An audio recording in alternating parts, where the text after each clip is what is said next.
क्षमा महाराज, पर यह परंपरा हमें समझ नहीं आती।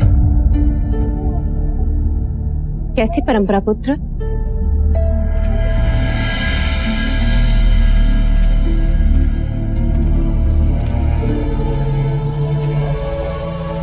जब भी आप खुश होते या कभी कोई खुशी की बात होती, जैसे युद्ध जीतने की बात, विवाह की बात, जन्मदिन हो या स्वयंवर का दिन, आप हमेशा ब्राह्मणों को दान देते हो, जिससे तुम्हारे सुख को किसी की अशुभ दृष्टि न लगे, तुम्हारे मार्ग के सारे अवरोध दूर हो जाए, तुम्हें ब्राह्मणों का आशीर्वाद मिले।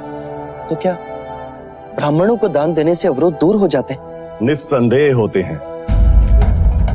मैंने पहले भी कहा था और आज भी कहता हूं, ब्राह्मण धरा पर ईश्वर के प्रतिनिधि है। मनुष्य के मस्तिष्क पर उनका हाथ अभय कवच होता है। अरे, ये आपके पैरों को क्या हुआ विप्र? प्रातःकाल घर से चला था, मार्ग में ठोकर लग गई। अर्थात आप अपना ही हाथ अपने ही मस्तिष्क पर रखना भूल गए विप्र।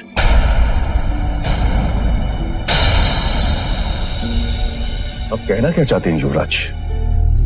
वही महाराज कि जो ब्राह्मण केवल मनुष्य के सर पर हाथ रखने से उसके मार्ग के अवरोधों को दूर कर सकता हो, उसे स्वयं ठोकर क्यों लगी?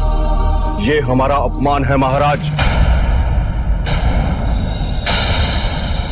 मेरा उद्देश्य आपको अपमानित करना नहीं, पर इस प्रश्न का उत्तर तो आपके पास भी नहीं। प्रत्येक मनुष्य को अपने कर्मों के अनुसार फल भुगतना पड़ता है। अर्थात कर्म ही अंतिम है।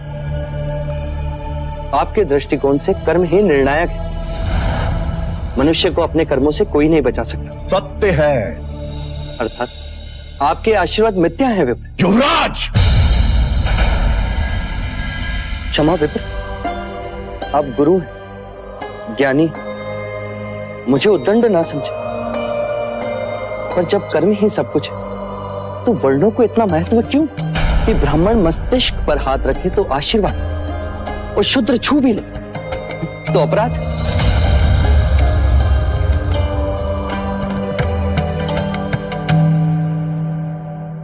चन्ना। जी युवराज। इन सभी को रथ में रखो, इस दान का वितरण हम स्वयं करेंगे। जी युवराज। आओ यशोधरा।